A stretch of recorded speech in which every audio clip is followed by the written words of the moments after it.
Good day guys! Matagal nang nararamdaman ni Sir yung body roll at tagtag sa ride niya.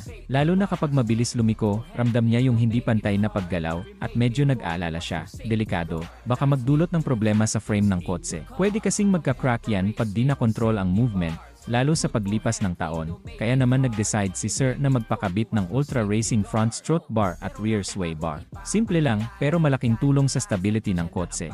Ang front strut bar tumutulong para maging mas solid yung steering at mas kontrolado sa pagliko.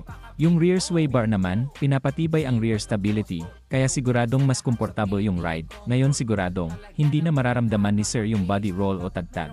Mas smooth ang ride, at mas kampante siya sa pag-drive. Hindi lang kasi ito basta pang forma o pang racing.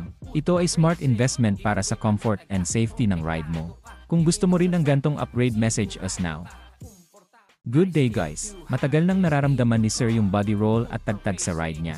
Lalo na kapag mabilis lumiko, ramdam niya yung hindi pantay na paggalaw, at medyo nag-aalala siya. Delikado, baka magdulot ng problema sa frame ng kotse. Pwede kasing magka-crack yan pag di na-control ang movement, lalo sa paglipas ng taon. Kaya naman nag-decide si Sir na magpakabit ng Ultra Racing front strut bar at rear sway bar. Simple lang, pero malaking tulong sa stability ng kotse.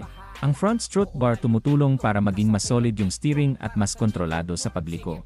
Yung rear sway bar naman, pinapatibay ang rear stability, kaya siguradong mas komportable yung ride. Ngayon siguradong, hindi na mararamdaman ni Sir yung body roll o tagtag.